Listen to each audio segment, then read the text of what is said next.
नमस्कार, कैसे हैं आप सभी लोग। स्वागत है आपका फिक्र आपकी में। आज फिक्र ईरान के सामने ट्रंप के डिजिटल सरेंडर की। डिजिटल इसलिए क्योंकि जिस समझौते पर ट्रंप ने डिजिटल साइन किया है वो अमेरिका के सुपर पावर वाले दावे को गलत साबित करता है। इस बीच रूस यूक्रेन जंग में ड्रोन हमलों ने मॉस्को से बेलग्रोड तक दहलाकर पूरा रुख बदल दिया है इस युद्ध का। यूक्रेन ने 700 आत्मघाती ड्रोन से रूस पर हमला किया। जेलेंस्की ने कल ही G7 से रूस को ड्रोन हमलों की चेतावनी दी थी। और राम मंदिर में दान पात्र से अब तक 200 करोड़ से अधिक की नकदी चोरी होने के आरोप लग रहे थे, लेकिन अब करोड़ों रुपए का गोल्ड गायब होने की जानकारी सामने आ रही है। क्या राम मंदिर में महालूट हुई है? इस फिक्र की फाइल हम आपको जरूर दिखाएंगे। इस पर राम मंदिर निर्माण समिति के अध्यक्ष निपेंद्र मिश्रा से हमने एक्सक्लूसिव बातचीत की है।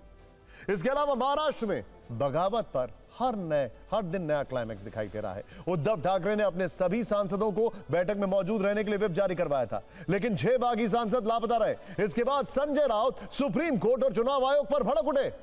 और बंगाल में ममता बनर्जी और भतीजे अभिषेक बनर्जी एक साथ कई आफतों में घिर गए हैं।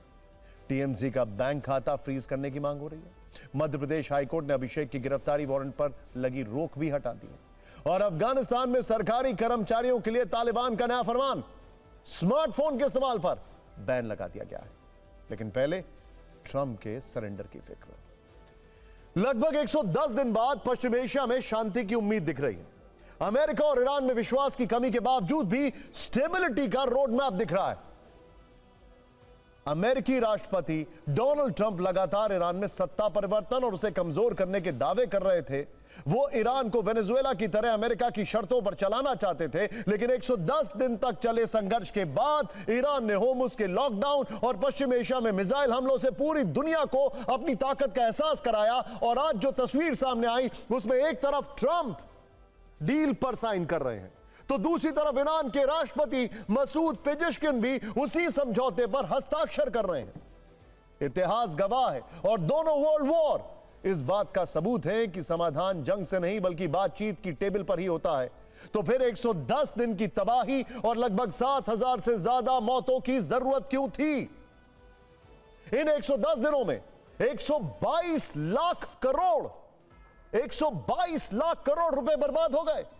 ट्रंप ने इस ग्लोबल उथल पुथल की शुरुआत की और आखिर में अपमान का घूंट पीकर इस डील पर साइन कर दिया।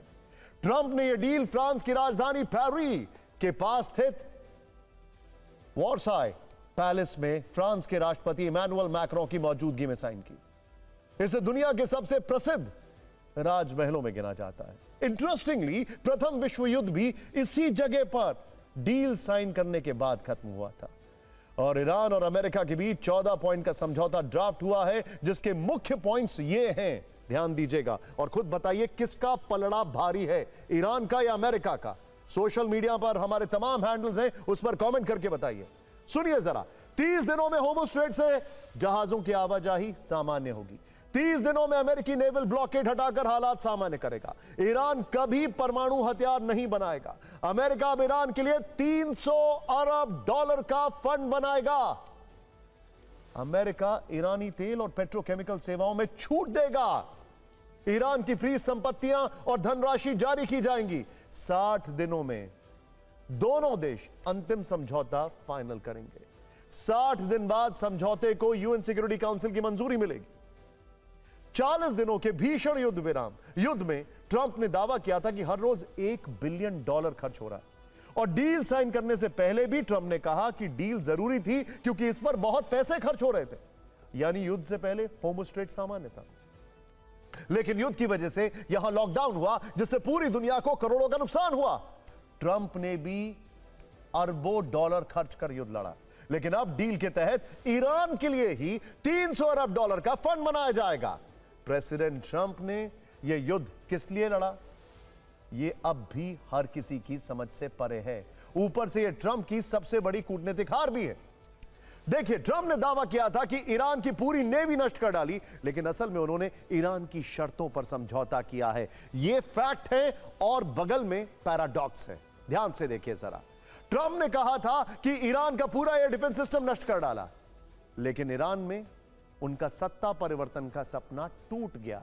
उन्होंने कहा था कि ईरान का पूरा मिसाइल भंडार नष्ट कर दिया, जबकि सच्चाई यह है कि युद्ध के बाद ईरान और ताकतवर बनकर उभरा है। ट्रंप ने कहा था कि ईरान को इस युद्ध में घुटनों पर ला दिया, लेकिन असल में दुनिया मान रही है कि ट्रंप ने अपनी फजीहत कराकर डील साइन की है।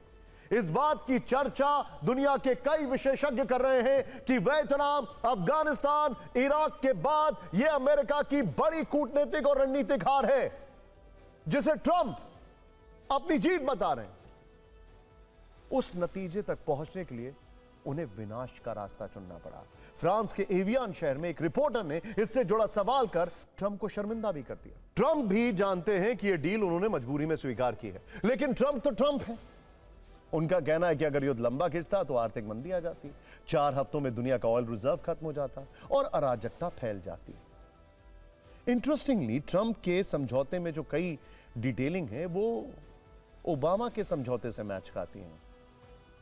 इंटरेस्टिंगली ट्रंप अब ईरान को इकोनॉमिकली डिपेंडेंट बनाना चाहते हैं मिडिल ईस्ट के, पश्चिम एशिया के देशों पर और अमेरिका पर, और शायद वो ही ईरान का ऑयल भी खरीदें। तो फिर यह युद्ध करने की जरूरत क्या थी?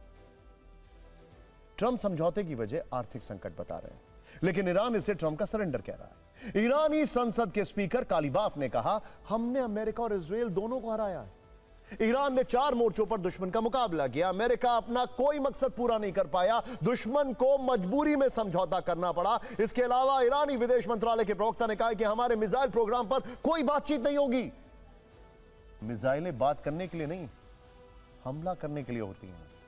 ट्रंप ने भी मान लिया है कि उन्हें ईरान के मिसाइल प्रोग्राम से कोई दिक्कत नहीं है, नेतन्याहू को है। मगर वैसे ट्रंप को अब ईरान की किसी भी शर्त से दिक्कत नहीं है, क्योंकि वो इस युद्ध से निकलना चाहते हैं।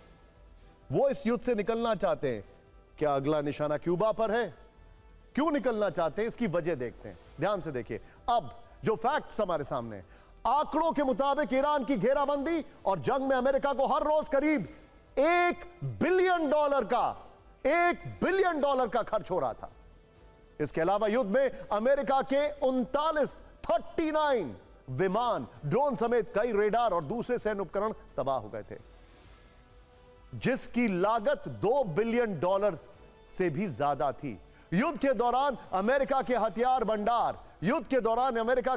भंडार का करीब 30% खर्च हो गया था।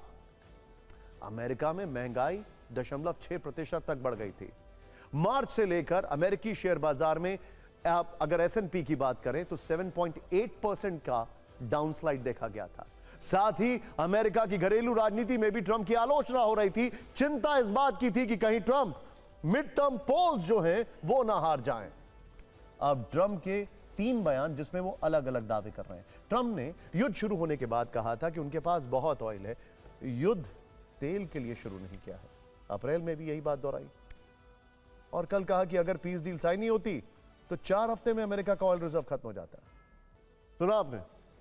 ईरान की सारी शर्त मानने के बाद युद्ध का आखिरी चैप्टर अभी बाकी है। अमेरिका और ईरान दोनों की तरफ से कहा जा रहा है कि शर्तों का पालन नहीं हुआ तो बमबारी से पीछे नहीं हटेंगे। देखिए, कुल मिलाकर एक बात साफ है, इस युद्ध में अमेरिका इजराइल की वजह से घुसा था, लेकिन इस मसौदे की जो शर्तें हैं वो इजराइल को नामंजूर हैं। गेंद किसके पाले में?